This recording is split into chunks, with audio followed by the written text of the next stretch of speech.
live from the University of Alabama. I'm Megyn Kelly, host of the Megyn Kelly Show podcast on SiriusXM. I'm Eliana Johnson with the Washington Free Beacon. And I'm Elizabeth Vargas with News Nation, and we are live on News Nation and the CW. It is make or break time for the candidates on this stage right now, with the primary starting just weeks away. And we have a lot to cover over the next 2 hours. So let's begin with tonight's rules. Candidates will have 90 seconds to answer questions, 60 seconds to give a rebuttal at the moderator's discretion. You will all see the timing lights that will indicate when time is up and it's time to stop talking. And the time we have is critical over the next 2 hours, so we ask the audience to please keep your applause to a minimum. All right, with that, let's get started. On stage tonight, 4 candidates, all vying to become their party's nominee. And given the state of affairs in our political system right now, one of you might very well do it.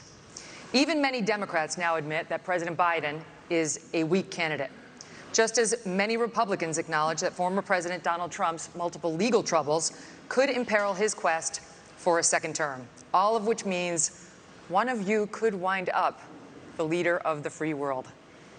Having said that, Mr. Trump is nearly 50 points ahead of all of you in the national polls, 29 points ahead in Iowa, where the GOP caucuses are less than 6 weeks away. And so, as Republicans get ready to vote on whether any of you might be preferable to Mr. Trump, we begin with the question of electability. Governor DeSantis, your campaign and its super PAC have spent the most money, had the most high net worth donors, and had a wave of momentum coming into this race after your big re-election win in Florida. You were seen by many as the candidate most likely to consolidate the non-Trump field. But here we are, a month out from the first real votes, and you haven't managed to do it. In fact, Nikki Haley is beating you in New Hampshire and South Carolina now, and closing in on you in Iowa, not to mention Trump, who is not only dominating in the early states, but is beating you in Florida by over 30 points. Is it fair to say, as Senator Tim Scott did when he dropped out, that voters are telling you, not no, but not now? So we have a great idea in America that the voters actually make these decisions, not pundits or pollsters. I'm sick of hearing about these polls, because I remember those polls in November of 2022. They said there was going to be a big red wave. It was going to be monumental, and that crashed and burned. The one place it didn't crash and burn was in the state of Florida. They weren't predicting that I would win the way I did, and I won the greatest Republican victory in the history of the state of Florida. I'm looking forward to Iowa and New Hampshire. The voters are going to be able to speak, and we're going to earn this nomination. And here's what we need. I am sick of Republicans who are not willing to stand up and fight back against what the left is doing to this country. You've got to be willing to stand strong, and you've got to be willing to beat these people. I'm the only one running for president that has beaten these people on issue after issue. We beat the teachers' unions when we did school choice. We beat Fauci on COVID. We beat George Soros when we removed 2 of his radical district attorneys. We beat the Democrats on election integrity. I have delivered results. That's what we need for this country. And you have other candidates up here like Nikki Haley. She caves anytime the left comes after her, anytime the media comes after her. I did a bill in Florida to stop the gender mutilation of minors. It's child abuse, and it's wrong. She opposes that bill. She thinks it's fine, and the law shouldn't get involved with it. If you're not willing to stand up for the kids, if you're not willing to stand up and say that it is wrong to mutilate these kids, then you're not going to fight for the people back home. I will fight for you, and I will win for you. Ambassador Haley, you left government service in 2018 with just $100,000 in the bank. 5 years later, you're reportedly worth $8 million, thanks to lucrative corporate speeches and board memberships like you had with Boeing. Weeks ago, you met with Wall Street heavyweights, including leaders from JP Morgan, Goldman Sachs, and BlackRock. Several other billionaire investors are reportedly ready to endorse you, or recently have, all of which comes with expectations. Aren't you too tight with the banks and the billionaires to win over the GOP's working class base, which mostly wants to break the system, not elect someone beholden to it? Well, thank you. It's great to be here. You know, first I'll tell you, just to respond to Ron, he continues to lie about my record. I actually said his Don't Say Gay bill didn't go far enough because it only talked about gender until the 3rd grade. And I said it shouldn't be done at all, that's for parents to talk about. It shouldn't be talked about with schools. In reference to donors coming on board, look, we will take support from anybody we can take support from. But I have been a conservative fighter all my life. I was a Tea Party candidate when I became governor. We opposed every single corporate bailout we possibly could. We passed tort reform. We passed one of the toughest illegal immigration laws in the country. We passed pro-life bills. We moved in unemployment from 11% to 3%. We took on the unions, and we took on Obama when it came to the unions, the Syrian refugees, and everything in between. And so I've had a fight. And so as much as Ron says that, that's not true. But when it comes to these corporate people that want to suddenly support us, we'll take it. But I don't ask them what their policies are. They ask me what my policies are. And I tell them what it is. Sometimes they agree with me, sometimes they don't. Some don't like how tough I am on China. Some don't like the fact that I've signed pro-life bills. Some don't like the fact that I may oppose corporate bailouts. That doesn't matter. That's who I am. And that's why the most conservative grassroots group in the country, Americans for Prosperity, endorsed me last week. Well, because you didn't respond to the criticism. It wasn't about the Parents' Rights and Education bill. It was about prohibiting sex change operations on minors. They do puberty blockers. These are irreversible. Talk to Chloe Cole. She went through this. Now she's an adult. She's warning against it. She may never be able to have kids again. That is what Nikki Haley opposed. She said the law shouldn't get involved in that. And I just ask you, if you're somebody that's going to be the president of the United States and you can't stand up against child abuse, how are you going to be able to stand up for anything? That is the truth. We have it on video. I said that if you have to be 18 to get a tattoo, you should have to be 18 to have anything done to change your gender. You said the law should stay out of it. We're going to get to this in more detail later. Let's finish with electability, but trust me, we're coming back to this issue. Mr. Ramaswamy, for months you campaigned as a unifier. Then you stood up at the first debate and attacked all of your competitors as bought and paid for. The second debate, you changed your tune, saying these are good people on this stage, admitting you can come across as a bit of a know-it-all and rejecting the practice of personal insults. By debate number 3, you called Nikki Haley corrupt, accused Ron DeSantis of wearing high heels, and told Ambassador Haley she should keep a closer eye on her daughter. Can you see how this has led some to conclude you are not, in fact, a unifier, and to question your authenticity? Megyn, I think there's a time and place for everything. We need somebody in the White House who absolutely is going to be a fighter when it counts. And I did say that there were some good people on that stage in that third debate. Doug Burgum was on that stage at that time, and I'll say that jokingly. Ron DeSantis is a good person, too. I want to go back, though, to Nikki Haley's comment from earlier that she is somehow not responding to the will of these donors. Nikki, you were bankrupt when you left the UN. After you left the UN, you became a military contractor. You actually started joining service on the board of Boeing, whose back you scratched for a very long time, and then gave foreign multinational speeches like Hillary Clinton is, and now you're a multimillionaire. That math does not add up. It adds up to the fact that you are corrupt. And when I said they were bought and paid for, I meant the Republican establishment, not the Democratic establishment. Now you have Reid Hoffman, the person who's effectively George Soros Jr., funding lawsuits across this country against Donald Trump to keep him off the ballot, funding left-wing causes. We discovered this week that he is one of Nikki Haley's largest supporters. Larry Fink, the king of the woke industrial complex, the ESG movement, the CEO of BlackRock, the most powerful company in the world, now supporting Nikki Haley. And to say that doesn't affect her is false, because it's after that meeting later that day that she says that every American needs to be doxxed by having their ID, their government-issued ID, tied to what they say on the internet. So I think that this is far more corrupt than I even imagined when I entered politics. But I will say this. It is going to take a leader from the outside, with fresh legs, from the next generation to unite this country. Not the broken politicians who are puppets of the puppet masters, but the actual people in this country. Thomas Jefferson was 33 when he wrote the Declaration of Independence. I think it's going to take somebody whose best days in life are still ahead to see a country whose best days are ahead of itself. And I think I can reach that next generation better than anybody else in this race. Thank you. Response. Megyn. First of all, we weren't bankrupt when I left the UN. We're people of service. My husband is in the military, and I served our country as UN ambassador and governor.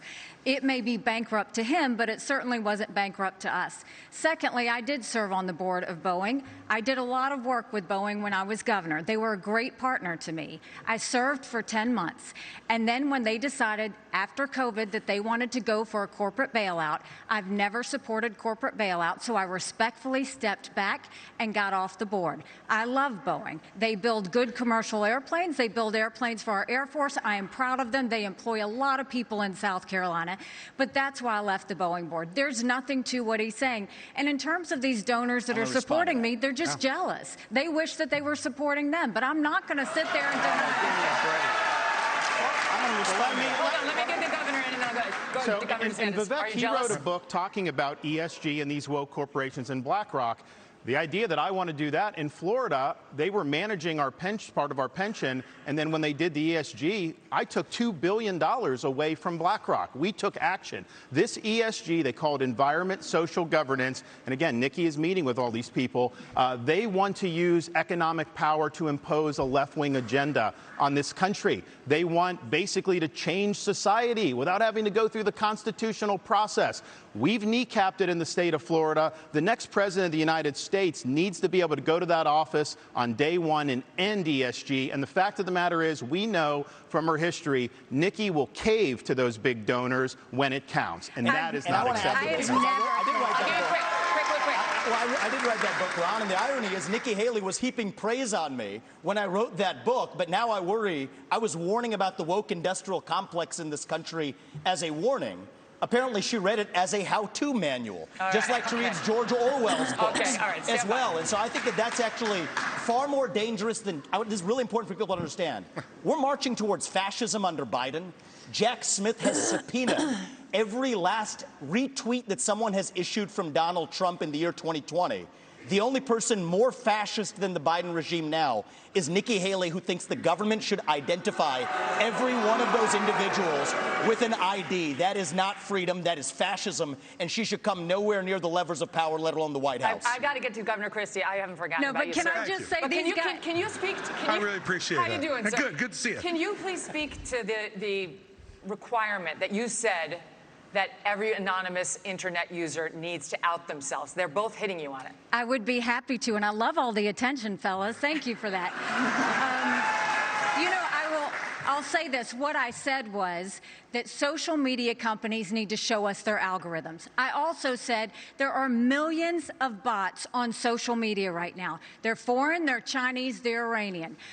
I will always fight for freedom of speech for Americans. We do not need freedom of speech for Russians and Iranians and Hamas. We need social media companies to go and fight back on all of these bots that are happening. That's what I said. As a mom, do I think that social media would be more civil if we went and had people's names next to that? Yes, I do think that, because I think we've got too much cyberbullying. I think we've got child pornography and all of those things. But having said that, I never said government should go and require anyone's name. That's false. She said, I want your name. She as President of the United States, her first day in office, she said, one of the first things I'm going to do, I said we were going to get the millions of bots. She wants government ID to dox every American. That's what she said. You can roll the tape. She said, I want your name. And that was going to be one of the first things she did in office. And then she got real serious blowback, and understandably so, because it'd be a massive expansion of government. We have anonymous speech. The Federalist Papers were written with anonymous writers. Jay, Madison, and Hamilton, they went under Publius. It's something that's important, and especially given how conservatives have been attacked and they've lost jobs and they've been canceled. You know the regime would use that to weaponize that against our own people. It was a bad idea, and she should own up to it. Come on, now, what are you doing here? 15 seconds, and then there is the governor, former governor of New Jersey. This cracks me up because Ron is so you. hypocritical, because he actually went and tried to push a law that would stop anonymous people from talking to the press, and went so far to say bloggers should have to register with the state if they're going to write about elected officials. It was in the, check your newspaper. It was absolutely there. I have never said government should trample on your constitutional rights. You can come back to it later. This is more dangerous than the Democrats. You're lying. This section's over. Okay. Governor Christie. Really? Just that I'm usually not somebody who gets missed, but okay, let's go. What's happening? Okay, I got you. Listen, you endorsed Donald Trump in 2016 and 2020. You gave him an A for his first term. Since then, however, you've turned on him, calling him a liar, a loser, a con man, and someone who cannot win. You've even said that you got into this race just to stop President Trump. His approval rating with Republicans is currently at 81%. Yours is at 25. Your best state is New Hampshire, and even there, 2/3 of GOP voters say they would be angry and disappointed if you won. Respectfully, Governor, you have not stopped Mr. Trump, and voters may wonder how you could possibly become the nominee of a party that does not appear to like you very much. Yeah, well, look, Megyn, it's often very difficult to be the only person on the stage who's telling the truth, and the only person who is taking on what needs to be taken on. I look at my watch now. We're 17 minutes into this debate, and except for your little speech in the beginning, we've had these three acting as if the race is between the four of us. The fifth guy, who doesn't have the guts to show up and stand here, he's the one who, as you just put it, is way ahead in the polls. And yet, I've got these three guys who are all seemingly to compete with, Voldemort, he who shall not be named. They don't want to talk about it. The fact is that when you go and you say the truth about somebody who is a dictator, a bully, who has taken shots at everybody, whether they've given him great service or not over time, who dares to disagree with him, then I understand why these three are timid to say anything about it. Maybe it's because they have future aspirations. Maybe those future aspirations are now, or maybe they're 4 years from now. But the fact of the matter is the truth needs to be told. And for us to go 17 minutes without discussing the guy who has all those gaudy numbers you talked about is ridiculous. I'm in this race because the truth needs to be spoken. He is unfit. This is a guy who just said this past week that he wants to use the Department of Justice to go after his enemies when he gets in there. I mean, the fact of the matter is, he is unfit to be president, and there is no bigger issue in this race, Megyn, than Donald Trump, and those numbers prove it. Governor Christie, we will be addressing that issue of Donald Trump in just a moment, but I'd like to first get to some questions on Israel. Governor DeSantis, tonight as we speak, the war is back on in Gaza. Israeli tanks are on the move and have surrounded the home of the leader of Hamas. 8 Americans have been held hostage in the tunnels beneath Gaza for 60 days now. American troops and warships in the Middle East are under attack. How far would you go as president to secure the release of those 8 American hostages? And would it include sending American forces into combat? We have to look out for our people. When there are hostages, Commander-in-Chief, you have to do whatever you can to get them done. But the overall issue with this is this administration is trying to hobble Israel from being able to defend itself. They have a right to eliminate Hamas and win a total and complete victory so that they never have to deal with this again. Hamas wants nothing less than a second Holocaust. They would wipe off every single Jew off the map. They would destroy the state of Israel if we could. Joe Biden will say they support Israel, and then they do nothing but try to kneecap them every step of the way. You should not try to direct their war effort. We should work together with them so that they can bring Hamas to heel. Look, I served in Iraq back in the day. I'm the only one running for president that served in the military. I understand that part of the world. It's not the best part of the world. We do have troops there that Biden is leaving basically as sitting ducks. And you have the Iranians that are attacking these troops, and he's responding with basically pinpricks. If you harm an American service member, you're going to have hell to pay when I'm president. We are not going to let our troops be sitting ducks. We also need to look at what's the underlying problem here. Iran. Biden is doing nothing to bring Iran to account. You got to turn the screws on them. Don't let them have any oil revenue. The money they get they send to Hamas, they send to Hezbollah, and they foment jihad throughout the Middle East. So Biden has empowered Iran just like he's empowered other adversaries. We stand with Israel. They're our best ally in the Middle East. We have a unique relationship with them, and you will see a strong relationship when I'm the President of the United States. But would you send American troops? Elizabeth, look, this is the problem with the first three debates. Ron gets asked a question, and he doesn't answer it. Your question was very specific. You said, would you send American troops as commander-in-chief? And he went on to this minute and 30-second hosanna about his knowledge of the military and what we need to do, and didn't answer your question. Look, when you're President of the United States, you're not going to have a choice whether to answer that question or not. Your generals, your Secretary of Defense, your Secretary of State, your National Security Advisor are going to present plans to you. They're going to look at you and say, do we go or don't we, Mr. President? And you can't give a 90-second speech about your military service, as laudable as it is. Would you send American troops in to rescue those hostages? Absolutely. If they had a plan which showed me that we could get them out safely, you're damn right I'd send the American Army in there to get our people home and get them home now. And I'll answer that question directly. Thank you, Governor Christie.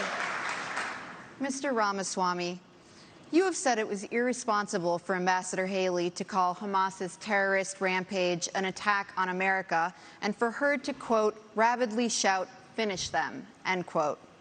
The Hamas terror attack left dozens of Americans dead and was the deadliest attack on Jews since the Holocaust. Why wouldn't it be a good thing to finish Hamas? Finish them was purposefully vague in a discussion that included Iran, which is what I objected to. And I think it's, as U.S. president, you have to be responsible. What happened to Israel was dead wrong. What Hamas did was medieval. It was subhuman. It was immoral. And we have to call that out for what it is on October 7th. But to say that that was an attack on America fails a basic test. I mean, Nick, if you can't tell the difference between where Israel is and the U.S. is on a map, I can have my 3-year-old son show you the difference. That is irresponsible because it has major consequences, because that doesn't leave room for what actually is an attack on America. So I believe I have the strongest pro-Israel position actually on the stage, even though it's a little bit different than the standard GOP talking points. And it is this. The founding vision of Israel, David Ben-Gurion, the George Washington figure of Israel, what did he believe? He believed that we don't want, as Israel, to depend on the fleeting sympathies of the West and have our hands tied. I think Israel has an absolute right to defend itself to the fullest, without the U.S., the UN, or the EU, or anybody else second-guessing their decisions, as the Biden administration, guess what, is now starting to do.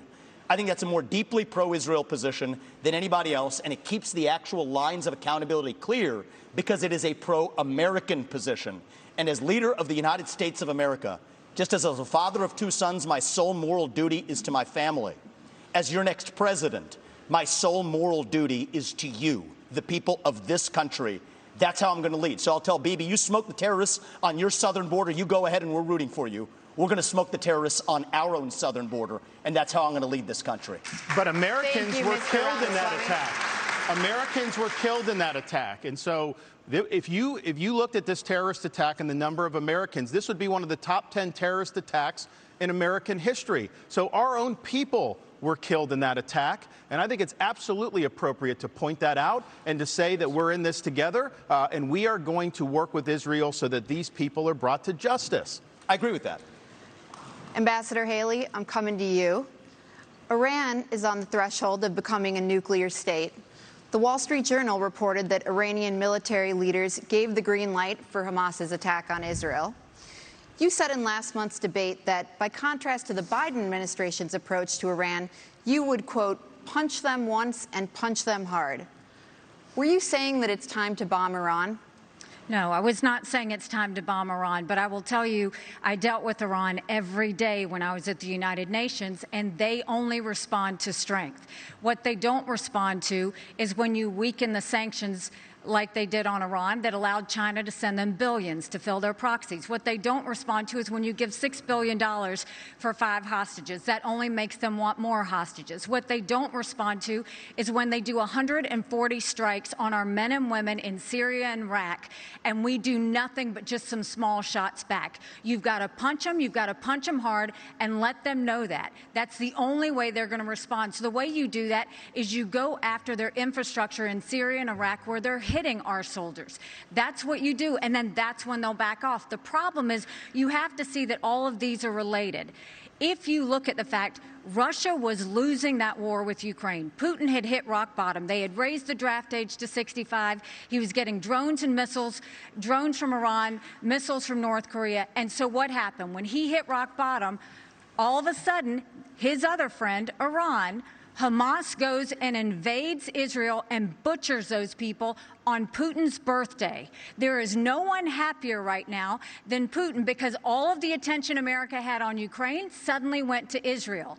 And that's what they were hoping is going to happen. We need to make sure that we have full clarity that there is a reason, again, that Taiwanese want to help Ukrainians because they know if Ukraine wins, China won't invade Taiwan. There's a reason the Ukrainians want to help Israelis because they know that if Iran wins, Russia wins. These are all connected. But what wins all of that is a strong America, not a weak America. And that's what Joe Biden's given us. I want to say one thing about the tie to Ukraine, if I may. So foreign policy experience is not the same as foreign policy wisdom. I want everybody at home to note that I was the first person to say we need a reasonable peace deal in Ukraine. Now a lot of the neocons are quietly coming along to that position, with the exceptions of Nikki Haley and Joe Biden, who still support this, what I believe is pointless war in Ukraine. And I think those with foreign policy experience, one thing that Joe Biden and Nikki Haley have in common is that neither of them could even state for you 3 provinces in eastern Ukraine that they want to send our troops to actually fight for. Look at that. This is what I want people to understand. These people have, I mean, she has no idea what the hell the names of those provinces are, but she wants to send our sons and daughters and our troops and our military equipment to go fight it. So reject this myth that they've been selling you, that somebody had a cup of coffee stint at the UN and then makes $8 million after, has real foreign policy experience. It takes an outsider to see this through. Look at the blank expression. She doesn't know the names of the provinces that she wants to actually fight for. And there's her puppet masters right there. The donors right there that are playing her like the puppet masters. Hold on. Let me just say something here. You know, his reasonable peace deal in Ukraine, he made it clear. Give them all the land they've already stolen, promise Putin you'll never put Ukraine in Russia, and then trust Putin not to have a relationship with China. Let me tell you something. That's no reasonable. That's not my deal. That's not my deal. Yes, it's exactly what you said. You do this at every debate. I'll tell you exactly what it is. Don't interrupt me. I didn't interrupt you. Okay? You say this. You do this. You do this at every debate. You go out on the stump and you say something. All of us see it on video. We confront you on the debate stage. You say you didn't say it, and then you back away. And I want to say exactly what I said, Chris. I'm not done yet. Well, this is now look. This is nonsense. This man is spewing. This man is spewing nonsense. Let me tell you something. This is the fourth debate that you would be voted in the first 20 minutes as the most obnoxious blowhard in America. So shut up for a little while. I'm going to respond to that. Chris, your version of we're going to let you respond to that. We're going to let you respond to that. I'll take that. Finish. I want to say something else. We're now 25 minutes into this debate, and he has insulted Nikki Haley's basic intelligence, not her positions, her basic intelligence. She doesn't know regions. She wouldn't be able to find something on a map that his 3-year-old could find. Look, if you want to disagree on issues, that's fine. And Nikki and I disagree on some issues. But I'll tell you this, I've known her for 12 years, which is longer than he's even started to vote in a Republican primary. And while we disagree about some issues and we disagree about who should be president of the United States, what we don't disagree on is this is a smart, accomplished woman, and you should stop insulting her. So I'm going to take this, several times over. So first of all, I think we just learned something from Christie. We learned 3 things. We learned 3 things right there. First of all, Christie also doesn't know what provinces in eastern Ukraine he actually wants us to fight for. Chris, your version of foreign policy experience was closing a bridge from New Jersey to New York. Yeah. So do everybody a favor, just walk yourself off that stage, enjoy a nice meal, and get the hell out of this race. Let me tell you. When it comes to Nikki, I think if you're going to actually send your sons and daughters to go die in somebody else's war, you better, excuse me, Chris, I'm speaking, and I'm not done yet. I haven't heard a time when you aren't and we're going to be speaking. done. So listen up to this, is if these people want to send your sons and daughters to go die in Ukraine, they've been arguing for it for a year. $200 billion of our taxpayer money sent over. Neither of them could even name for you the provinces that they actually want to protect. And this is the people who have been touting their so-called foreign policy experience. It is intellectual fraud. These people are lying to you, the same people who told you about weapons and mass destruction in Iraq. To justify that invasion, didn't know the first thing about it, yet they sent thousands of our sons and daughters to go die. The same people who told you the same in Afghanistan, where the Taliban is still in charge 20 years later. $7 trillion of our national debt due to these toxic neocons. You can put lipstick on a Dick Cheney, it is still a fascist neocon. Thank you, Mr. got to see that Ramaswamy. today. Thank you, Mr. It's Dick Ramaswamy. Cheney all over again in this party. Thank you, Mr. Ramaswamy. 15 seconds. Name the provinces. Neither of you could even name the first thing about Eastern countries. I think we've had enough of this. And Crimea. Think about that. Let me just. It's actually, Crimea is the wrong answer. All right. The floor is Christie's. All right. Let me just say this. You know, this is the kind of thing where he talks about experience. You know, I was the U.S. attorney in New Jersey when the terrorist attacks were launched against the United States in 2001. I brought the first two cases in this country against terrorists who tried to attack us again. And I know about the threat of terrorism and bullying in this country and around the world. And at that time, he was learning about the provinces in Ukraine, sitting with his smart-ass mouth at Harvard. That's what was going on. And so the fact of the matter is, and back then he was a Democrat. So you know the fact is that all he knows how to do. Well, you were busy hugging Barack Obama, getting him elected. Thank you. All he knows how to do is insult good people who have committed their lives to public service, and not say anything that moves the ball down the field for the United States. Welcome back to the Republican primary debate live on News Nation from Tuscaloosa, Alabama. We are now going to go to the crisis on the southern border. Polls show immigration and the crisis are among the most pressing issues for Republican voters right now. Both the issue of migrants crossing illegally into our country and the separate issue of fentanyl being smuggled in mostly through legal ports of entry.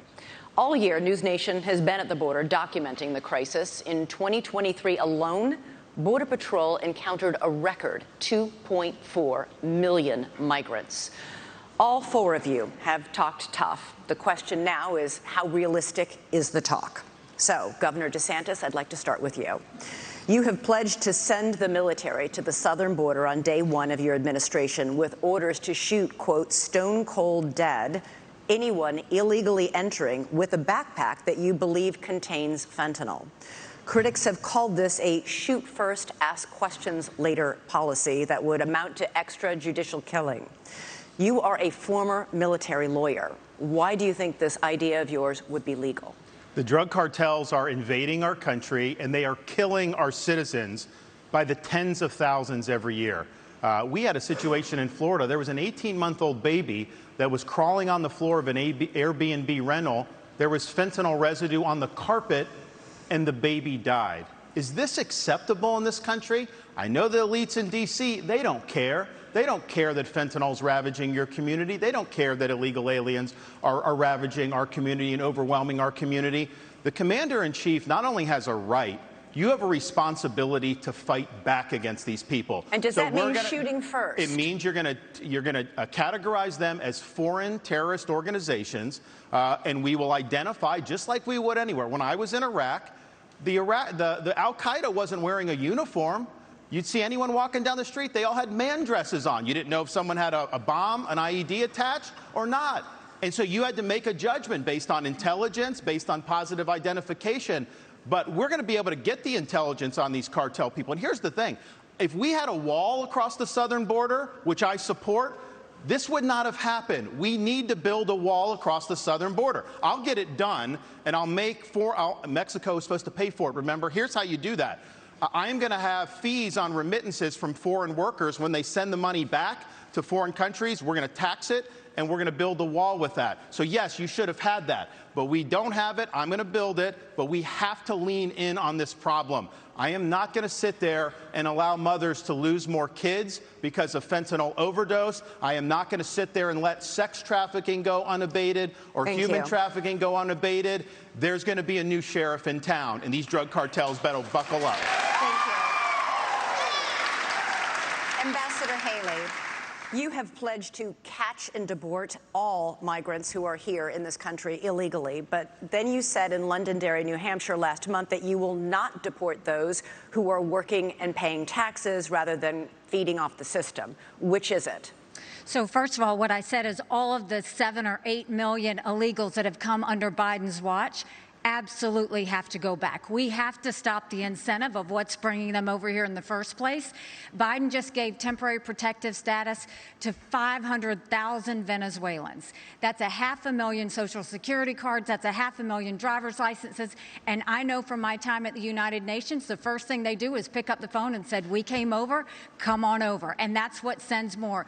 You have to go and deport these people so they know it can't happen again. For those that have been here longer than that, we've got to start seeing who is it, how long have they been here, have they been vetted, have they paid taxes, have they been working, and figure out who else is out there. But what I know is my parents came here legally. They put in the time, they put in the price. They are offended by those that are coming illegally. We can't let them skip the line. But when you talk about fentanyl like you did before, let's look at something else. Yes, I think we should send special operations over and take out the cartels. I think we should do a remain in Mexico policy so they never step foot in U.S. soil in the first place. But look at where fentanyl came from. Let's go to the heart of the matter. It came from China. That's why we need to end all normal trade relations with China until they stop murdering Americans with fentanyl. I promise you, they need our economy. They will immediately stop that. But this is where Trump went wrong. Trump was good on trade, but that's all he was with China.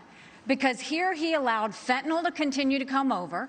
He continued to allow them to he would give them technology that would build up their military and hurt us. He allowed the Chinese infiltration for them to buy up farmland, to put money in our universities, and to continue to do things that were harmful for America. We now have a spy base in Cuba and police stations, and Trump didn't do anything about it. Thank you. China, though, I mean, listen, this is rich, because when she was governor of South Carolina, she was the #1 ranked governor of bringing the CCP into her state. She wrote a love letter to the Chinese ambassador saying how great a friend China is. You can look at it. We put it on our website, rondesantis.com. There's also a video of her as governor standing in front of a Chinese flag with a Chinese business saying that she now works for them, talking about this Chinese company. So she's been very weak on China. Now, here's the problem. The rhetoric is different, but her donors, these Wall Street liberal donors, they make money in China.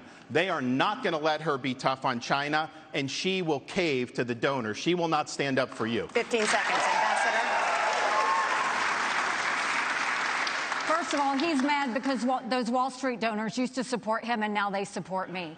The second thing is he has a company, a Chinese company, UGAS, that he just did a rally there last year. They have given you $340,000 in campaign donations between them and their employees. They are tied to the Communist Chinese Party. Jinko Solar is another one. They went and expanded. You gave $2 million in subsidies. I banned China from buying land in the state of Florida. The Department of Homeland ejected the Confucius Institute. Nikki Haley brought Confucius Institutes to the universities in South Carolina. That is not true. I ejected them. So I have a record of standing up and do what's right. And here's the thing. You have a record of lying. She's trying to say things like that.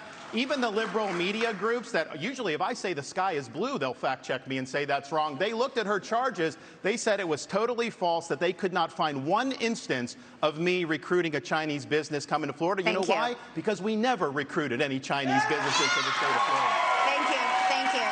Mr. Ramaswamy, over the past year, fentanyl has killed more than 75,000 Americans, 1,000 of them right here in Alabama. You have vowed to use the military to, quote, annihilate drug labs inside Mexico, something the president of Mexico said would be a hostile act. But fentanyl can easily be made anywhere, and labs that are shut down can easily and quickly be replaced. Are your tough enforcement policies offering false hope to a country racked by addiction? To the contrary, I don't think it's going to have to come to that if we deal with the actual demand side problem that we also have in this country. I mean, the easy part is talking about how we're going to use our military to secure the border. I will, and I believe that everybody else wants to do the same thing. But the harder part is dealing with the crisis of purpose and meaning, the mental health epidemic raging across this country like wildfire. And there's a reason why after the opioid crisis, you see fentanyl. And even after we get fentanyl, and we are going to be sure to make sure we do it, this one is worse for many reasons. They're illegally lacing it into pharmaceuticals, so it's more dangerous. But we're deluding ourselves. The real false promise here is thinking that we're going to have dealt with that underlying mental health epidemic in this country by just dealing with the demand side of it. But I want to get back to this issue of the root cause, because a lot of these are coming from labs in Wuhan, China, of all places. Drug materials that are going to the Mexican drug cartels that they're pumping across that southern border like a modern opium war. I think it is going to take a U.S. president that's going to have a very different conversation with Xi Jinping than what Joe Biden just had in California.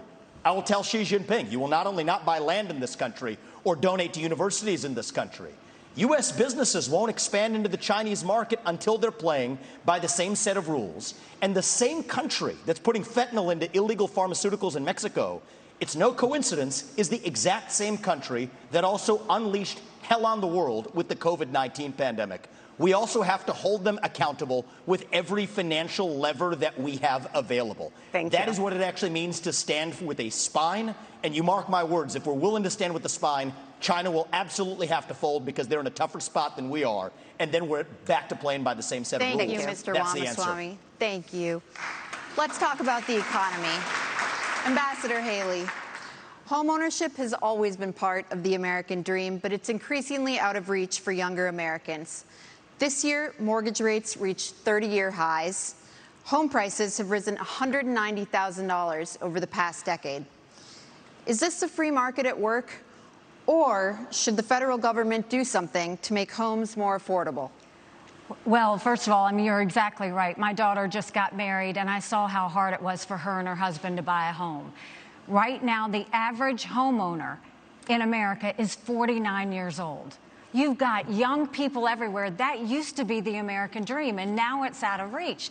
But you look at what happened. You first of all look at what the Fed did. The Fed did a terrible job when they allowed all of that money to go through. You saw the Treasury bond rates go up. That affected mortgage rates, that affected automobile rates, that affected insurance rates. And so now we have a high interest rate. You've got a supply issue. Ask any builder. The supply issues have continued to be there. That's caused the rate to go up. And then you've got insurance that have gone up. And so what you have is a lot of younger people who, one, can't afford a home, but two, the banks aren't lending them any money. They've made the regulations so hard that they don't want to give loans on mortgages anymore. So what we have to do is we have to open it up. We have to, one, grow our economy so that people have more money in their pockets.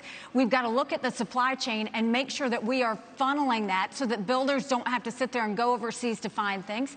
And then we need to make sure that we really stop paying down this debt, make sure that we stop the borrowing, stop the spending. I'll veto any spending bill that doesn't take us back to pre-COVID levels, because our kids are not going to forgive us for all the spending that happened. And as much as everybody wants to talk about how Donald Trump had a good economy, $9 trillion in debt he did just in 4 years. And we're all paying the price of that, including those mortgage prices. We're going to come back to President Trump, I promise. Governor DeSantis, the latest News Nation Decision Desk poll found that inflation tops the worries of American voters. 61% say they're very concerned, and the working class is hardest hit. Economists say this was fueled by a glut of federal spending. The Biden administration has added $6 trillion to the national debt so far, but President Trump wasn't exactly a penny pincher. His administration added $7.8 trillion. Do Republicans, including President Trump, share the blame for inflation? And what concrete steps would a President DeSantis take to help Americans make ends meet? The borrowing, printing, and spending of money was both parties in Washington, D.C. That's just a fact. These Republicans in Washington have spent. It's driven your prices higher, and it's driven your interest rates to the point where you can't afford. I met a young fella in Iowa. He had graduated college a couple years ago, and he's like, Governor, I don't have a chance. I'm gainfully employed. He's like, I have no chance to afford a home and start a family. That is taking the American dream away from people. So we're going to get the inflation down. We're going to get the interest rates down. We are going to reduce spending, and I will be willing to veto, and I vetoed a lot as governor of Florida, and we'll do that. We're also going to open up all of our domestic energy for production. Lower your gas prices, lower the price of fuel. That's going to help the economy. It also help jobs, and we'll do it. But, you know, another thing that's burdening young people are these student loans. Now, I don't support having a truck driver having to pay a student loan for someone that got a degree in gender studies. That is wrong. We should not have taxpayers do that. What I'm going to do, though, is I'm going to get to the root cause of the problem. These student loans are going to be backed by the universities because they need to have an incentive to produce gainful employment for people. They should not be indulging in ideological studies. They should be focusing on things that work. And we're going to take some of this money and we're going to move it to actual vocational training. In Florida, we doubled apprenticeships. We have more truck drivers. These are in-demand skills. Don't let anybody tell you that the only way you can be successful is through a 4-year brick and ivy degree. That's one way you can be. It's not the only way, and we're going to fix that problem in the United States of America. Mr. Ramaswamy, you've praised cryptocurrency like Bitcoin as an opt-out from our, quote, broken financial architecture, and you oppose efforts to regulate it. The head of the largest international crypto exchange just pleaded guilty to allowing his platform to launder money for terrorists, including Hamas. You say your cryptocurrency plan will, quote, ensure economic freedom for Americans, end quote. Won't it also ensure economic freedom for fraudsters, criminals, and terrorists? Look, fraudsters, criminals, and terrorists have been defrauding people for a long time. Our regulations need to catch up with the current moment. The fact that SBF was able to do what he did at FTX shows that whatever they have as the current framework isn't working. And I think it is nothing short of embarrassing that Gary Gensler, the current leader of the SEC, in front of Congress, could not even say whether Ethereum counted as a regulated security or not. And so I think that this is just another example of the administrative state gone too far. Here's the dirty little secret in American politics today. The people who we elect to run the government are not the ones who are even actually running the government. It is the bureaucrats in those 3-letter agencies that are writing regulations that Congress never gave them the authority to write. And the good news is a U.S. president can absolutely fix that. That takes a U.S. president with a spine. So what I've said is in my administration, by the end of year 1, we will have a 75% reduction in the number of federal bureaucrats. We will shut down government agencies that should not exist. We will rescind any regulation that fails the test of West Virginia versus EPA, which is the most important Supreme Court case of our lifetime, that said if Congress didn't delegate that to an administrative agency, then it's unconstitutional. These are seismic changes. These are big changes that the next president can deliver without asking Congress for permission or for forgiveness. And I want people to understand that distinction, because people have been sold myths by politicians for a long time saying, I'm going to work with Congress to do this or that. Much of what you've heard on the stage from the other politicians fit that description. They need Congress. The things that I'm promising you, this is what the leader of the executive branch gets to do under Article 2 of the Constitution. Thank you, sir. Cut down the bureaucracy. Well, that's how we Thank you, grow our sir. economy and put the Federal Reserve in its place. This is part of the crypto discussion. No. 90% Mr. headcount Ramaswamy, reduction at the Fed. You're out of time. But 15 seconds, Governor So DeSantis. one of the dangers that we're going to face, Biden wants, is a central bank digital currency. They want to get rid of cash, crypto. They want to force you to do that. They'll take away your privacy. They will absolutely regulate your purchases. On day 1 as president, we take the idea of central bank digital currency and we throw it in the trash can. It'll be dead on arrival. I agree with that. Gotta get a break. Gotta get a break. I have a whole second hour to get to. It's exciting. And when we come back, we got a big subject. Huge, you might even say. Donald Trump. Stay tuned.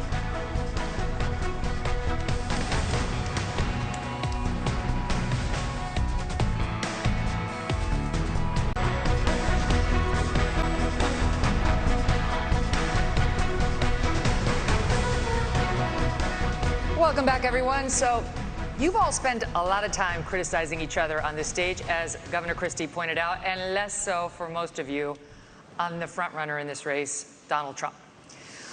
We invited him to come tonight, as you know, but he declined to come. But we'd like to ask you a couple questions about him now. Ambassador Haley, Former President Trump recently promised, if he's reelected, to bring back and expand his program restricting immigration from Muslim countries. Here he is in Iowa on October 16th. No longer will we allow dangerous lunatics, haters, bigots, and maniacs to get residency in our country. We're not going to let them stay here. If you empathize with radical Islamic terrorists and extremists, you're disqualified. You're just disqualified. Ambassador Haley, do you support President Trump's plan for ideological screening? Well, I don't think that you have a straight-up Muslim ban as much as you look at the countries that have terrorist activity that want to hurt Americans. You can ban those people from those countries. That's the way we should look at it, is which countries are a threat to us. You look at what came across the southern border. What worries me the most are those that came from Iran, from Yemen, from Lebanon, those areas where they say death to America. That's where you want to be careful. It's not about a religion. It's about a fact that certain countries are dangerous and are threats to us. A president has one job, and that's to keep Americans safe. And that's what we've got to do, is make sure that we have good national security in that process. And that's the way you should look at it, is where the terrorist threats are, how we're going to deal with it, and what we're doing about it. And the biggest threat we have right now is communist China. But you have to also look at what Iran and Russia are doing as well. And we need to be paying attention to that. That's why we have to focus on things like cyber, on space, on artificial intelligence, and not just the regular things that we've always focused on. It's not just terrorism, though. That's important. But look what's happened in Europe. You have more anti-Semitism in Germany than at any time since Adolf Hitler. Why? Because they imported mass numbers of people who reject their culture. Europe is committing suicide with the mass migration, and it's illegal and legal. Nikki Haley said the other day there should be no limits on legal immigration, and that corporate CEOs should set the policy on that. There needs to be limits on immigration, and we should not be importing people from cultures that are hostile. So, for example, I said with the Gaza, you had some of the squad wanted to import 300,000 people from the Gaza Strip. I said, no, we're not taking anyone from Gaza because of the anti-Semitism and because they reject American culture. So we've got to get smart about this. We cannot let the United States be like Europe. So there's lower-hanging fruit here, if I may just hit this point, because it relates to what they just said. There are things that the government can do right now that nobody's talking about amongst the professional politicians in this race. What about all of the illegals who are already here? Here's the answer. There's 287G in the law. That is a provision that already allows ICE agents to deputize or allow local law enforcement to enforce those ICE warrants.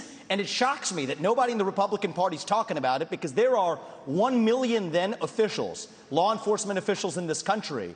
And against that backdrop, we absolutely have the ability to deport anybody who's in this country illegally. Thank you, Mr. Ramaswamy. We need to be talking about it more in this country. Thank you. Governor Christie. I actually did that as governor of South Carolina. Governor Christie asked last night in Iowa whether he would be a dictator if he wins a second term in office. Donald Trump quipped, no, quote, except for day one, promising to seal the southern border. He has also pledged to begin the largest deportation operation in American history, saying that migrants are, quote, poisoning the blood of our country. He has pledged to round up and expel an estimated 11 million undocumented immigrants in the United States. What do you make of that plan? I think it's completely predictable. I mean, look, he's made it very clear. There's no mystery to what he wants to do. He started off his campaign by saying, I am your retribution. 8 years ago, he said, I am your voice. This is an angry, bitter man who now wants to be back as president because he wants to exact retribution on anyone who has disagreed with him, anyone who has tried to hold him to account for his own conduct. And every one of these policies that he's talking about are about pursuing a plan of retribution. And yet, at the first debate, my three colleagues on this stage, when asked if he would be convicted of federal felonies, would they still support him, raised their hand, looked into the camera, and let everybody know that they would still support him even if convicted of federal felonies. Federal felonies, by the way. Federal felonies which involve our election process, federal felonies which involve the most sensitive of our governmental secrets, federal felonies where he instructed others to commit crimes, folks who are now agreeing to go to jail because of what they did in his name. So do I think he was kidding when he said he was a dictator? All you have to do is look at the history. And that's why failing to speak out against him, making excuses for him, pretending that somehow he's a victim, empowers him. You want to know why those poll numbers are where they are? Because folks like these three guys on the stage make it seem like his conduct is acceptable. Let me make it clear. His conduct is unacceptable. He's unfit. And be careful of what you're going to get. If you ever got another Donald Trump term, he's letting you know, I am your retribution. Thank he will you. only be, Elizabeth, he will only be his own retribution. He doesn't care for the American people. It's Donald Trump first. Thank you, Governor Christie. Governor DeSantis. Governor DeSantis. Thank you. Governor DeSantis, Donald Trump would be older on day one of his second presidency than Joe Biden was on day one of his first. You have said Trump is not the same man he was when he ran in 2016. Your campaign is running ads showing Trump confused. And you have said he has, quote, lost the zip on his fastball. You seem to be saying Donald Trump is no longer mentally fit to be president. Is that what you think? Look, he is showing, Father Time is undefeated. The idea that we're going to put someone up there that's almost 80 and there's going to be no effects from that, we all know that that's not true. And so we have an opportunity to do a next generation of leaders and really be able to move this country forward. We also need a president that can serve 2 terms. I don't think Donald Trump, I think he's going to have, I don't think he'd be able to get elected. The Democrats want him to be the nominee. We see that. They are going to turn the screws the minute, if he got the nomination, but do you think he's you're going to see mentally it. fit to be president? I think we need to have somebody younger. I think when you get up to 80, I don't think it's a job for that. But let me just respond to some of the things there. Look, the media is making a big deal about what he said about some of these comments. I would just remind people that is not how he governed. He didn't even fire Dr. Fauci. He didn't fire Christopher Wray. He didn't clean up the swamp. He said he was going to drain it. He did not drain it. He said he was going to build a wall and have Mexico pay for it. We don't have the wall. He did say in 2016 he'd have the largest deportation program in history. He deported less than Barack Obama did when Barack Obama was president. So some of these policies he ran on in 16, I was cheering him on then, but he didn't deliver it. Here's what I can promise people. 100% of the things I promised as governor, I delivered on those promises. I beat the left time and time again, and that's what I'll do for you as president. We got to start winning again as a party. Yes, win the election, but we've got to start getting these issues. I will go in and wreak havoc on this bureaucracy. You will see people fired, and we are going to bring a reckoning for how this government handled COVID-19. Here's what irritates now, Chris, you've had your chance to wax eloquent on Donald Trump. You've been doing it all this whole race. Why doesn't he just answer the question? The question was very direct. Is he fit to be president or isn't he?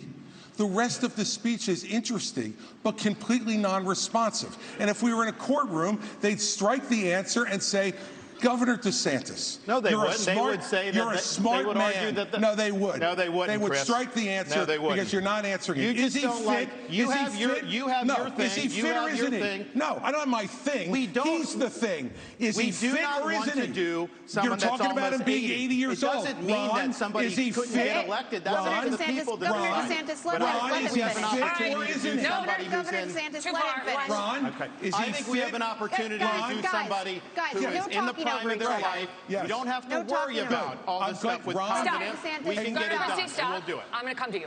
Finish. Look, Father Time is undefeated. I don't know how he would score on a test, but I know this. We have an opportunity to nominate someone and elect someone for 2 terms who's going to be spitting nails on day one and for 8 years so deliver you big fit? Result. We should not nominate somebody who's almost 80 years old. Okay. He's afraid to answer. No, I'm not. You have to either you're afraid or you're not listening. No, it's not. There's a simple question. Is he fit? Nobody can hear this. No one can hear you. They can't hear you. You finish, and then you get it back. All right. Look, I'm a simple guy. Okay? I hear the question, and I answer it. Is he fit or isn't he? I'll concede you're fit, Ron. You're a new generation. You're 44 years old. I wish I was still 44 years old. Okay? 45. So, well, congratulations. I'd still take 45. Is he fit or isn't he? And this is the problem with my 3 colleagues. They're afraid to offend. And let me tell you something. If you're Mr. afraid to offend Donald Trump, then what are you going to do when you sit across from President Xi, you sit across from the Ayatollah, you sit across from Putin? You have to be willing to offend with the truth and answer the question. Fit or unfit? Okay, listen. I promised Ron DeSantis a minute and not a full minute. I've got a second. It is not about offending. You can weigh in and then we're moving on. It's about pointing out, do you want to elect somebody who will be older than Biden was when he went in 2021? I don't think he's as bad as Biden was at all, but I do think that over a 4-year period, it is not a job for somebody that's pushing 80. We need somebody that's younger. We need somebody that's going to be able to go in there and clean house on day one and do it for 2 terms. And I'll be able to do that. Here's my issue with all 3 of my other colleagues on this debate stage, is all 3 of them have been licking Donald Trump's boots for years for money and endorsements. Ron DeSantis, you've been a great governor, but you would have never been one without actually begging Donald Trump for that endorsement. And you attacked him in your book a year ago. Same thing with Christie as a lobbyist, begging them for COVID money for his special interests in New Jersey, prepping him for the debates last time around. These people are now Monday morning quarterbacking some decision he made. I think the real enemy is not Donald Trump. It's not even Joe Biden. It is the deep state that at least Donald Trump attempted to take on. And if you want somebody who's going to speak truth to power, then vote for somebody who's going to speak the truth to you. Why am I the only person on this stage, at least, who can say that January 6th now does look like it was an inside job? That the government lied to us for 20 years about Saudi Arabia's involvement in 9/11? That the Great Replacement theory is not some grand right-wing conspiracy theory, but a basic statement of the Democratic Party's platform?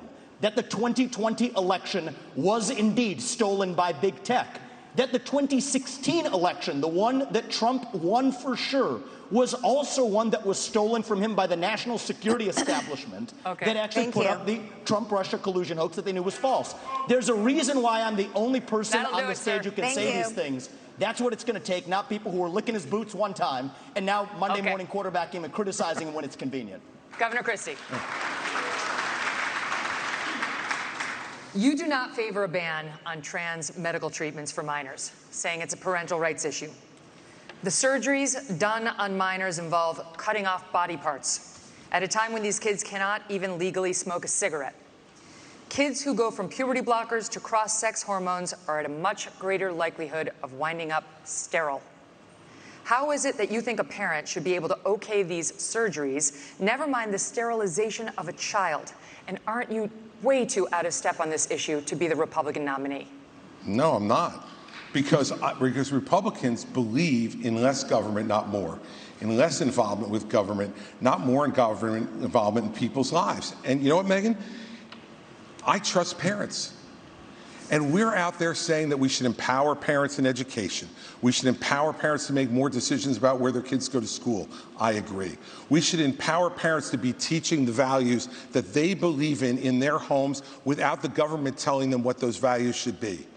And yet we want to take other parental rights away. I'm sorry. As a father of 4, I believe there is no one who loves my children more than me. There's no one who loves my children more than my wife. There's no one who cares more about their success and health in life than we do. Not some government bureaucrat, not some. You look at these jokers down in Congress. It takes them 3 weeks to pick a speaker, and up until 2 days ago, they couldn't promote somebody in the military in the United States Senate who earned their new rank. And we're going to put my children's health and my decisions in their hands? For them to make those decisions, for Joe Biden to make those decisions, for me and for my wife? Let me just say this. This is not something I favor. I think it's a very, very dangerous thing to do. But that's my opinion as a parent, Megyn. And I get to make the decisions about my children, not anybody else. And every parent out there who's watching tonight, you start to turn over just a little bit of this authority, the authority they're going to take from you next, you're not going to like. I'll stand up for parents each and every time. So there are laws banning smoking or drinking by a certain age. Let me tell you something. I have a follow-up question for him, and you guys are going to get to weigh in. Okay? Here's my follow-up question. You talk about parental rights. Let's talk about them. When you were governor in 2017, you signed a law that required new guidelines for schools dealing with transgender students. Those guidelines required schools to accept a child's preferred gender identity even if the minor's parents objected. Not true. And it said that there is no duty for schools to notify parents if their son or daughter changes their gender identity, allowing this serious issue to remain a secret between the school and a child. How is any of that pro-parental rights? By the way, that's simply not true. You're doing what you accuse me of, Chris. It is absolutely true. That's simply not true. That's simply not true. That law was put into effect in 2018 and regulated in 2018 after I was out of office, Megyn. No, we did not, Megyn. We did not issue those guidelines, and you're wrong about that. Simply wrong. I have stood up each and every time. So I think if this is one issue that's disqualifying, it's this one. I stood up every single time for parents to be able to make the decisions for their minor children. But parents... Every single time, parents should make those decisions. And by the way, you know what? Every once in a while, parents are going to make decisions that we disagree with.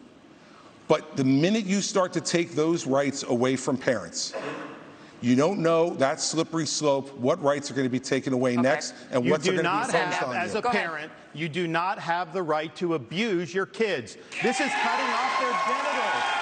This is mutilating these minors. These are irreversible procedures, and this is something that other countries in Europe, like Sweden, once they started doing it, they saw it did incalculable damage. They've shut it down. I signed legislation in Florida banning the mutilation of minors because it is wrong. We cannot allow this to happen in this country. And I know Chris disagrees with me, and I think he has an honest position.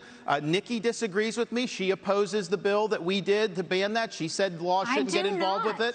You said the law shouldn't get involved with it. She also, though, I think, and this flows from what she did as governor of South Carolina, they had a bill to try to say that men shouldn't go into girls' bathrooms. And she killed that bill, and she bragged that she killed that bill. Even to this day, she bragged that. I don't think men should be going into little girls' bathrooms. I think it's wrong, and I think we have every right to protect them from that. I am going to come to you. I promise 10 seconds. Go quickly. I think the North Star here is transgenderism is a mental health disorder. We don't let you smoke a cigarette by the age of 18. We don't let you have an addictive drink of alcohol by the age of 21. And I just challenge Ron DeSantis to go one step further and support what I think is clearly within the authority to do, using federal funds just like Reagan did in '84 for the Highway Act that said the minimum drinking age needs to be 21. We can do the same thing when it comes to banning genital mutilation or chemical castration. Okay. I know Ron's been unclear about that on the federal level. I'm crystal clear. That's where I stand. Got it. That's a mental health disorder. That's where we need to be at. Go ahead. So first of all, Ron has continued to lie because he's losing. No, it's not just, a lie. You are lying. You said it on tape. So first of all, I will say that when I was governor, 10 years ago, when the bathroom situation came up, we had maybe a handful of kids that were dealing with an issue. And I said, we don't need to bring government into this, but boys go into boys' bathrooms, girls go into girls' bathrooms, and if anyone else has an issue, they use a private bathroom. Now, 10 years later, we see that this issue has exploded. And this shows how hypocritical Ron continues to be. When he was running for governor and they asked him about that, he said he didn't think bathroom bills were a good use of his time. You can go look that up. I signed a bathroom bill in Florida, so that's obviously not true. So the idea that you would say that I was against that. You didn't. You killed it. I signed it. I stood up for little girls. You didn't do it. And there was this going on. I was actually just in South Carolina. Some of the legislators told me at the time there were boys going into the girls. That's the whole reason why they did it. No. And so they say when she does that explanation that doesn't hold water. And this is the upstate of South Carolina. Ron, I signed the bill. I protected the girls. Do you know South Carolinians? She did not do it. Do you know South Carolinians? Because South Carolinians. No. You are not going to talk about my state like that, because I will tell you for a fact, South Carolinians never allowed that to happen, and we did not have that issue at the time. What I have always said is boys go into a boys' bathroom, girls go into a girls' bathroom. But hold on one second. I also say that biological boys shouldn't be playing in girls' sports, and I will do everything I can to stop that because it's the women's issue of our time. And I signed legislation to protect women's sports. I actually get this stuff done. You got it. Thank you, guys. We're going to move on. Mr. Ramaswamy, When discussing your Hindu faith in September, you seemed to take a shot at Ambassador Haley, who is also Indian American and who converted to Christianity as an adult. You said, an easy thing for me to do, being a politician, is to shorten my name, profess to be a Christian, and then run. Make Vivek Vicky or whatever, end quote. Are you questioning Nikki Haley's Christian convictions? And why has your campaign made a point of referring to Ambassador Haley by her given first name, Nimarata, even though she has gone by Nikki for her whole life? Well, my whole deal is if Nikki Haley, of all people, should know how to pronounce my name correctly, the rest of the news media can learn it. My deal is I'll call her Nikki when she can say my own name right. That's our little fun side bet there. Here's what I will say is deeper. I don't question her faith, but I question her authenticity. And I think that's deeper here. We were just talking about the trans issue. This is a symptom of a deeper cancer in American life, identity politics. This new religion that says your race, your gender, and your sexuality are your identity. It is anti-American. It is meritocratic. It's anti-meritocratic, and it is dividing this country to a breaking point. And I've spoken about this to the left. My books are all about this. I've preached this to the left, but it's even worse when Republicans try to play the same game. We're talking about that trans issue. And Nikki Haley's campaign launch video sounded like a woke Dylan Mulvaney Bud Light ad talking about how she would kick in heels. At the first debate, she said that only a woman can get this job done. That's what she said. After the third debate, when I criticized Ronna McDaniel after 5 failed years of leadership of this party and criticized Nikki for her corrupt foreign dealings as a military contractor, she said that I have a woman problem. Nikki, I don't have a woman problem. You have a corruption problem. And I think that that's what people need to know. Nikki is corrupt. This is a woman who will send your kids to die so she can buy a bigger house. This is the problem. Using identity politics more effectively than Kamala Harris is a form of intellectual fraud. And it actually needs to end. There's our donor puppet masters wielding their puppet right up here tonight. This is how this game is played. The puppet masters put up their puppet, and I reject the use of identity politics in this party. It has been a cancer coming from the left, and I'm sick and tired of the double standards. The people of this country are too. Having 2 X chromosomes does not immunize you from criticism. Thank you, sir. Thank you. Governor Haley, would you like to respond? No. It's not worth my time to respond to him. You have been using identity politics at every step. She knows it's true, and that's why she's actually hiding from it. Sir, we're not going to give you a response to the question that was to you. Okay, we got to move on to this. Now, by arrangement with the Republican National Committee, we've got 2 questions for you about the Justice Department and our election system. Here's Tom Fitton with Judicial Watch. Governor Christie, this one's for you. President Trump and many of his supporters claim federal law enforcement agencies have abused his civil rights for the last 8 years by, among other things, spying on him and now prosecuting him while having treated Hillary Clinton and Joe Biden with kid gloves. A recent Gallup poll shows that Americans think more highly of the U.S. Postal Service than they do the FBI or Justice Department. What would you do as president to restore the faith of the American people in these agencies? Well, first off, I'm the only person on this stage who's actually done a job in the Department of Justice. I was the U.S. Attorney in New Jersey in the 5th largest office in this country, appointed by President Bush on September 10th, 2001. And it was an extraordinary time in this country to be on the front lines of fighting the greatest attack against our country since Pearl Harbor. And I'm proud of the 7 years I spent in the Justice Department. And one of the reasons I am is because I had an Attorney General when I came in named John Ashcroft. And John Ashcroft stood up and told each and every one of us our job was to do one thing, to make sure justice was done every day, regardless of partisanship, regardless of gender or race or any other consideration.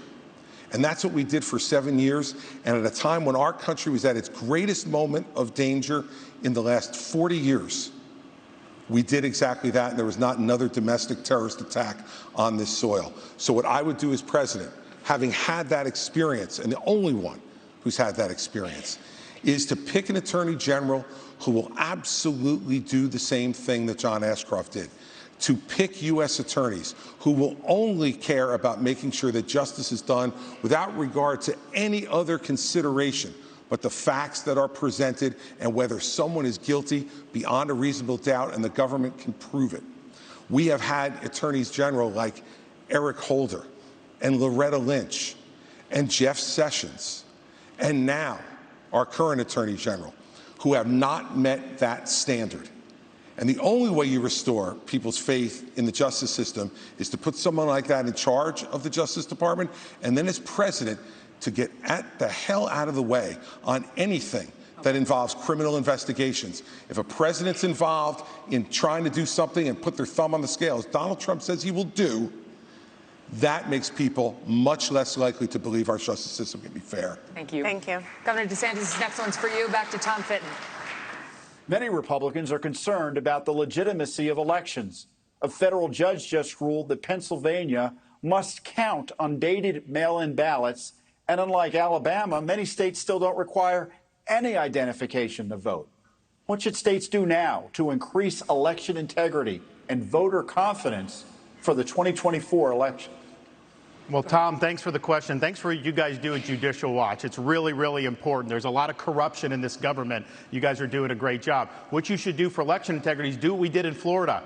20 years ago, Florida and elections was a joke. Everybody would laugh at it. I came in, I removed a couple supervisors from South Florida. We require voter ID universal, no Zuckerbucks, no mass mail balloting, and no ballot harvesting. We even have an agency that prosecutes people for violating election laws. The result of that, in both 2020 and 2022, we counted millions and millions of votes on election night, produced the results, it was transparent, and everybody was happy. That is not happening throughout this country. But let me tell you this as the nominee. I think it's important. Not every state's where we need it to be. There is ballot harvesting in places like Nevada, all these places. I am not going to fight with one hand tied behind my back. I'm going to have organizations in all the swing states. If they're harvesting, we're harvesting. If they're Zuckerbucks, we're Zuckerbucks. We are going to exploit whatever the rules are. I favor changing the rules to be like Florida and some of the other states that have done a good job. But until then, we have to do that. And then just on the Justice Department and FBI. I mean, I remember being, in Iraq working with FBI on the ground and being, and then I was a special assistant. I used to have such a high regard for these agencies. What they did to Donald Trump with the Russia collusion was one of the biggest abuses of power in the history of our country. These agencies need to be cleaned out. With me, you'll have a new FBI director on day one. We're going to clear out the DOJ, the IRS, all these places. Buckle your seatbelts. There's going to be a new sheriff in town. Thank you. All right, we got to do a quick break. We're going to come back in 1 minute. China up next.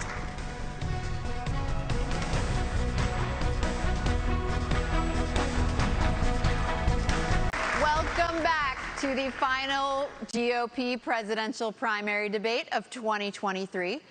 We're going to talk about our college campuses, starting with you, Ambassador Haley.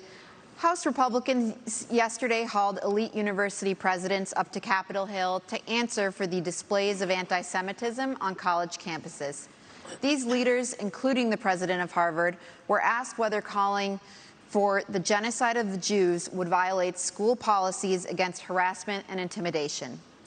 All of them said it would depend on the context, including whether that speech veers into conduct. How do you think these schools and the rest of society should balance the imperative of free speech against the need to prevent radical activists from harassing and intimidating others? It was disgusting to see what happened. You know, if this had been the KKK that was doing protests on those campuses, every one of those college presidents would have been up in arms. This is just as bad. The idea that they would go and allow that kind of pro-Hamas protest or agree with the genocide of Jews and try and say that they needed context on that, there is no context to that. This is what we need to do to deal with it. First of all, we have got to get foreign money out of our universities. You've got Arab money, you've got Chinese money, you've got others. We need to go to every university and say, you either take foreign money or you take American money, but the days of taking both are over. The second thing we need to do is Biden made a mistake not including anti-Zionism in the definition of anti-Semitism. If you don't think that Israel has a right to exist, that is anti-Semitic. We will change the definition so that every government, every school has to acknowledge the definition for what it is. The third thing is we really do need to ban TikTok once and for all. And let me tell you why. For every 30 minutes that someone watches TikTok, every day, they become 17% more anti-Semitic, more pro-Hamas based on doing that. We now know that 50% of adults 18 to 25 think that Hamas was warranted in what they did with Israel. That's a problem. When campuses also don't go and protect when they have these rallies and you've got students that are scared, we need to go to these universities and say, if you're not going to protect these students, if you're not going to acknowledge anti-Semitism, we'll take your tax-exempt status away. That'll fix it, and that'll take care of it for good. Staying with you, Ambassador Haley. On October 6th, the Israeli government thought it had a clear-eyed view of the threat from Hamas. In fact, according to the New York Times, it even had Hamas's attack plan and dismissed it as an aspiration. The Israelis were wrong. In our country, the FBI director told the Senate panel just yesterday that he sees, quote, blinking red lights everywhere, and that the threat level has, quote, gone to a whole nother level since October 7th. Which of the threats facing our country do you worry could blindside us? What worries me and what keeps me up at night is what happens between now and Election Day while Joe Biden's in office. That's what worries me more than anything else. But I'll tell you that America right now is acting like it's September 10th. We better remember what September 12th felt like, because it only takes one. And whether you're looking at open borders that are allowing people to come in, Iran knows the easiest way to get to America is through the southern border, and we're not doing anything to stop it. We've got to get the foreign infiltration out of our country, whether it's in our schools, whether it's on our social media, whether it's we need to stop all foreign lobbying that's happening to members of Congress, and we need to start securing America again. Until we do that, we are going to be at threats. We've got to look at Iran, China, and Russia want to destroy the West. We have to start acting strong again. We've got to start protecting Americans. Right now, Americans don't feel protected, and we're not doing anything to strengthen it. So Joe Biden continues to be a problem. That'll change on Election Day. Governor DeSantis, if China invades Taiwan, would you send American troops, as President Biden has said he would do? We will be able to deter that from happening. I think that's the important thing. We need a strategy of denial so that we're deterring Xi's ambitions. What if it doesn't work? It's going to work. Taiwan's an ally. We have longstanding American policy, and you know how that's done, and we will follow that. But here's the thing. Taiwan is important not just because of semiconductors. It's important because if China is able to break out of this first island chain, they're going to be able to dominate commerce in the entire Indo-Pacific. They will use that to export authoritarianism all around the world, including here in the United States. You look at some of these guys, actually some of them that are supporting Nikki on Wall Street, they grovel to China. Anytime something happens, they got to go do that. So they already exert a huge amount of authority over this country. It will get a lot worse. So deterring China's ambitions is the #1 national security task that I will do as president, and we will succeed. The 21st century needs to be an American century. We cannot let it be a Chinese century. Mr. Ramaswamy, I think we need to be clear. I'll be clear on the same issue, if I may. I'm coming to you next on Taiwan. You said if you want to stop Xi from invading Taiwan, quote, let's open a branch of the NRA in Taiwan and put an AR-15 in the hands of every family and train them how to use it. That will give Xi a taste of American exceptionalism, end quote. The National Police in Taiwan announced a zero-gun policy last year. Is this a serious policy proposal? And if it isn't, why do you keep repeating it? Well, it's part of a broader deterrence strategy. And so I think I'm going to respectfully disagree with Ron here. I think the next U.S. president needs to be crystal clear that, at least for the foreseeable future, the U.S. will absolutely defend Taiwan. And it is with that clarity that we actually achieve deterrence. But I have a broader strategy than that. We need to get on side in our relationship with India, take it to the next level. India has to be able to block the Andaman Sea, which is where China gets most of its Middle Eastern oil supplies. That's critical. I also do believe the Second Amendment is a critical way of preventing foreign autocrats from being able to. It's worked in America. Why wouldn't it work in Taiwan? So it is part of a broader strategy. But I do think that we need to be specific about our deterrence strategy, or else Xi Jinping is just encroaching by the day. And the reason why we're not doing it for China, I want to be crystal clear, is because we're scared. Why are we scared? Because we depend on them for our modern way of life. Why do we depend on them for our modern way of life? It's because Nikki Haley's latest friends like Larry Fink have created commingled economies with BlackRock telling Exxon and Chevron they can't drill here, while being a shareholder of PetroChina, not applying those same constraints in China. So it is our economic dependence on China that makes us scared. If that were a Russian spy balloon, we'd have shot it down in an instant. If that were a Russian spy base in Cuba, we'd be actually going hard on them instead of turning the other way as we are with China. So it comes back down to that economic dependence. We cannot depend on them for our pharmaceuticals, our semiconductors, and people have been lied to for a long time. Our own military, the F-35 jets that we make in this country, depend on China, and it's going to take an outsider to fix that broken establishment. Thank you, Mr. Ramaswamy. Ambassador Haley, would you like to respond?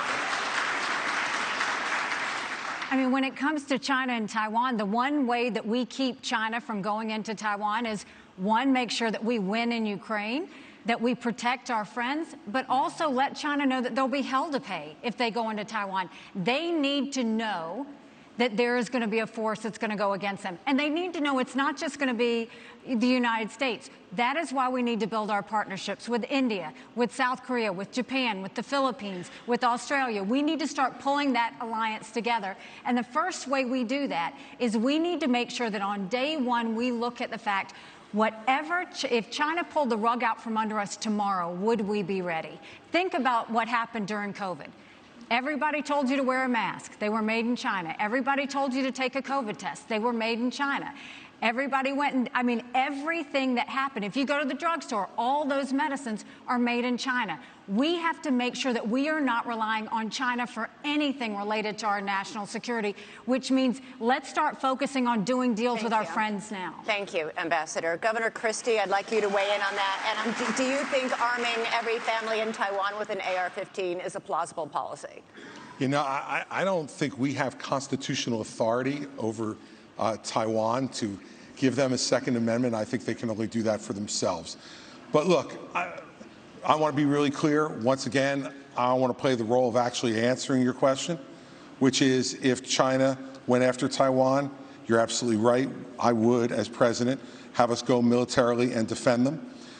Secondly, I'm not afraid, based upon those economic relationships, to do that, because these economic relationships mean nothing. Nothing. If what's going to happen is that China is going to come and act in that region of the world however they see fit.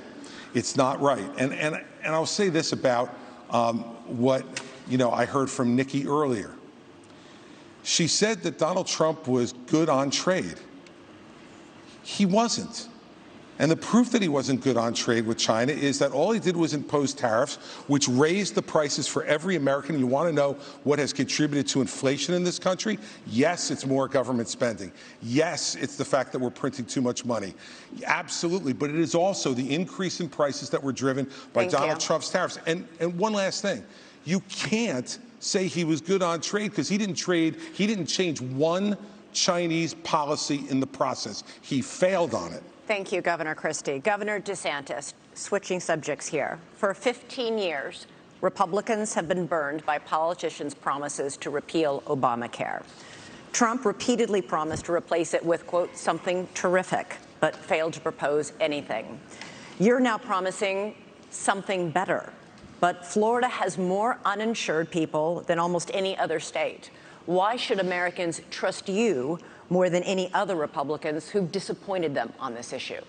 Well, I think we have millions of Americans who do not have access to affordable health care. And it's not just getting some type of card and Medicaid, because a lot of times they don't even get access to doctors. Do you actually get access to care? The other thing is we have millions and millions of people who don't have access to good doctors and good hospitals. Florida did not expand Obamacare. I think the states that did that, I think, are struggling financially. So that, yes, we declined to do that, and I don't think that that was the right policy to do. But we are going to go after the cost. You're paying too much for everything. We've actually addressed this in Florida in some ways, but you need price transparency. You need to hold the pharmaceuticals accountable. You need to hold big insurance and big government accountable, and we're going to get that done. I think it's very, very important economically. I think it's very, very important for the country that we get that done. Go ahead. Yeah, so I actually wanted to, this is a very personal issue to our family. I wanted to take actually a minute to recognize my wife who's here today. Badass surgeon. She did a bunch of cases with cancer survivors earlier today, flew here to be tonight. We'll be back at 7 a.m. in Columbus, Ohio tomorrow, taking care of those patients in the OR. And on the front lines of people who have actually not swallowed for years. And here's something that's awful that's happening in our healthcare system. They'll pay for anything like feeding tubes, doctors to be pill pushers, but for the procedures that can actually make these patients better, we have a broken healthcare system that doesn't pay for it. My wife, Apoorva, in many cases, does not get paid for those procedures. She does them anyway because it's the right thing to do. But that does not work system-wide. So here's the answer. We don't have a healthcare system in this country. We have a sick care system. We need to start having diverse insurance options in a competitive marketplace that cover actual health, preventative medicine, diet, exercise, lifestyle, and otherwise. And here's how we deliver that. End the antitrust exemptions for health insurance companies. That's where the competitive marketplace begins. That's crony capitalism, and that's the answer. Okay, through Operation Warp Speed, the Trump administration and private industry developed a COVID vaccine in record time. The program protected the drug companies from virtually all lawsuits over vaccine injuries. The government has a program to compensate for such harm, but critics say it is a black hole of bureaucracy. 12,000 claims filed, 10% decided, only 8 payouts so far, in a forum with no right to counsel, no hearings, no appeals. Mr. Trump says he's very proud of Warp Speed. Should he be? Well, this question specifically on liability goes back to actually Reagan. And Reagan is a president who I admire. Many of us do. I think that reviving that spirit is in many ways going to be good for this country in so many ways.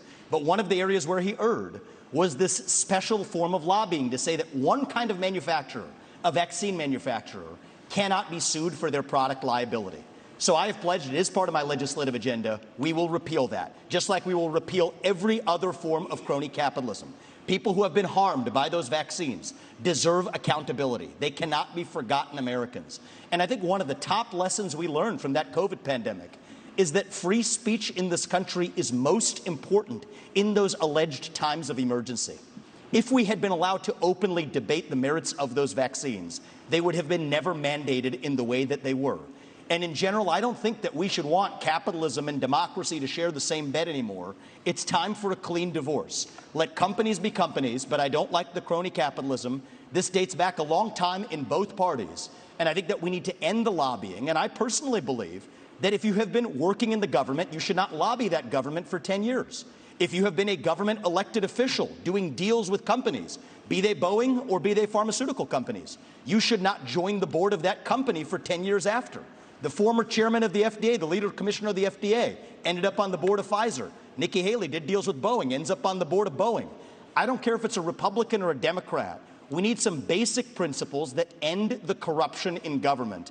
That's how we got the health insurance exemptions. That's how we got the pharmaceutical product liability exemptions. Thank you. We end the corruption. We need a reckoning for what this government did during COVID-19. That includes the mRNA shots. They put it out. It was experimental. People wanted it. Then the government started trying to mandate it, to say you don't have a right to put food on your table if you don't take an mRNA shot that was under emergency use. They tried to take nurses away. Now, in Florida, we blocked that. We provided protections for everybody so that they wouldn't lose their job. You also have the FDA approving an mRNA shot for 6-month-old babies.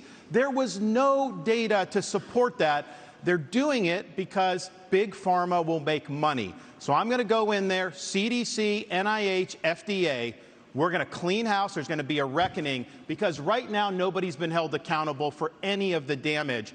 And they're going to try to do it again. When I'm president, this will never happen to our country ever again. Thank you, Governor DeSantis. And we will be right back in just a few moments for our closing statements from our 4 candidates at the Republican primary debate.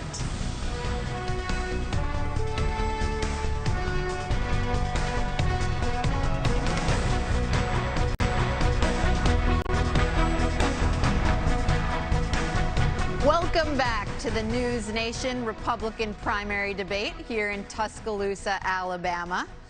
We're going to do one final question before closing statements, and we want to get you all in, so we're going to give you 45 seconds for this last one. Governor Christie, we're going to start with you. Which former president would you draw inspiration from for your own presidency, and why? I would draw inspiration from Ronald Reagan. In the last year, I've spent a lot of time writing a book about President Reagan that's going to be called What Would Reagan Do? That book's going to come out early in 2024. And what I learned more than anything else was that Ronald Reagan was a slave to the truth. Ronald Reagan stood up for the truth, whether it was popular or unpopular at the moment. In 1964, he stood up against the John Birch Society when it was very unpopular to the party to do it, but he would not put up with our party standing for lies and deceit, even if it gave him political progress. That's the kind of president that I will be, and I would draw that inspiration from the 40th President of the United States, Ronald Reagan. Ambassador Haley. Well, I have to say, too, I think George Washington, when you look at the responsibilities he had of how do you go and take on this great American experiment and make sure that the people are protected. And they always knew that government was intended to secure the rights and freedoms of the people. It was never meant to be all things to all people. And then you look at Abraham Lincoln, and you look at the challenges, and you look at the division that happened in our country, and the ability to lead in spite of the loud noises and say, what will bring out the best in people to get us to go forward is always something that's important. And I think we need that now more than ever. Governor DeSantis. Reagan, Washington, Lincoln, excellent. One of the guys I'll take inspiration from is Calvin Coolidge. Now, people don't talk about him a lot. He's one of the few presidents that got almost everything right.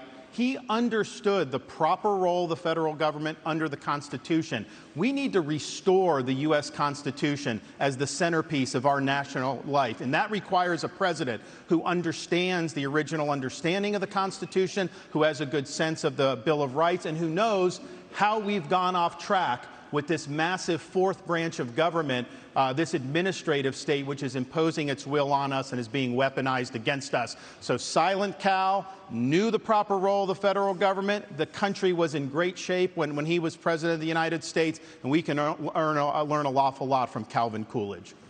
Over to you, Mr. Ramaswamy, to conclude our history lesson. Sure. Well, I will say Ron picked a president who was born on July 4th. I'll pick one who died on July 4th. It's Thomas Jefferson. He was 33 years old when he wrote the Declaration of Independence, and you all are sitting on a swivel chair today. He invented the swivel chair while he was at it, while writing that Declaration of Independence. That's that founding spirit that we miss, that we're the pioneers, we're the explorers, the guy who sent him out on the Lewis and Clark expeditions. And I think a lot about what would Thomas Jefferson say to today's Republican Party. And I think one thing he'd remind us of, we haven't talked about it as much tonight, but I think it is one of the interesting ideological discussions we're having in our party is freedom of speech. You get to express your mind freely no matter how heinous the opinion. Thomas Jefferson understood that. He's an inspiration for me. Thank you, Mr. Ramaswamy. And believe it or not, it's time for closing statements. Governor Christie, would you like to begin? Sure, thank you. I want you all to kind of picture in your minds Election Day. You'll all be heading to the polls to vote, and that's something that Donald Trump will not be able to do because he will be convicted of felonies before then, and his right to vote will be taken away. You know, look, here's the bottom line. You can boo about it all you like and continue to deny reality. But if we deny reality as a party, we're going to have 4 more years of Joe Biden. When my colleagues here raised their hands and said they would support him even if he was a convicted felon, the bigger problem with it is they were confirming the lies he's told to the American people. If you're too timid to take on Trump, believe me, others will see that timidity. Xi, Putin, and the Ayatollah, the border crossers on the southern border, and the criminals in our streets. They'll sense that timidity, and they'll take advantage of that failure of leadership. We need to get back to an old American idea that every person is responsible for their own conduct, even a president. I'll be the kind of president who has the humility that knows that you work for the people. It's not the other way around. I will earn your trust. I want to earn your vote. Thank you, Governor Christie. Mr. Ramaswamy. I'll use this to just address a topic we didn't talk about tonight, but I think is one of the most important topics that needs to be discussed. That is this climate change agenda that is shackling this country like a set of handcuffs. I said it at the first debate, and I stand by it. The climate change agenda is a hoax because it has nothing to do with the climate. That's what we have to see. 98% reduction in the climate disaster-related deaths in the last century. 8 times as many people are going to die of cold temperatures this year than warm ones. Yet against that backdrop, there's an issue coming up in Iowa. It's core to Iowa farmers. I met Kim Junker, Kathy Stockdale, and other farmers who are about to have a carbon capture pipeline built across their land using eminent domain to do it. That's unconstitutional and it's wrong. And if you thought COVID was bad, what's coming with this climate agenda is far worse. We should not be bending the knee to this new religion. That is what it is. It is a substitute for a modern religion. We are flogging ourselves and losing our modern way of life, bowing to this new god of climate, and that will end on my watch. Thank you, the most critical issue Haley. that's coming up. Thank you. Thank you very much. Our country is in chaos. We see it on the southern border. We see it on our streets in our cities. We see it on college campuses. We feel it with our economy, with inflation and with debt. And we feel it around the world with wars in Europe and within the Middle East.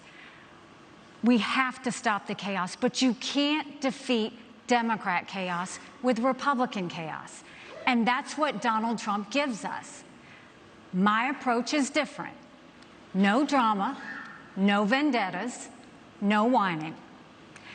I envision an America where we're protected from illegal immigration and Chinese infiltration. I envision an America where we unleash our economy and we reject socialism.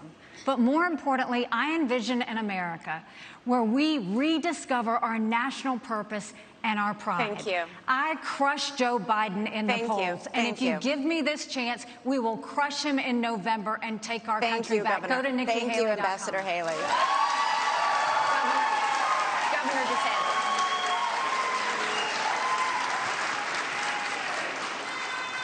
We are in jeopardy of being the first generation of Americans to leave to our kids and grandkids an America less prosperous and less free than the one we inherited. I refuse to sit idly by and let that happen. But we got to have people that are going to be willing to fight the people that are doing this to us. You can't be these establishment Republicans that just cave at the first sign of opposition. I'll fight for you. We also need to win again as a party. Yes, win the election, which we've struggled to do, but also win on these big issues. And nobody has defeated these people more than what I have done in the state of Florida on issue after issue. We have won, and we have won big, and that's what we'll do for you. We also need leadership. Leadership is not about doing what's easy. It's about being willing to set out that vision, knowing they're going to shoot arrows at you. They're going to come at you. I will fight the good fight. I will keep the faith, and I will finish the race. Thank you, and God bless you. Thank you, all of you. Thanks to all of you.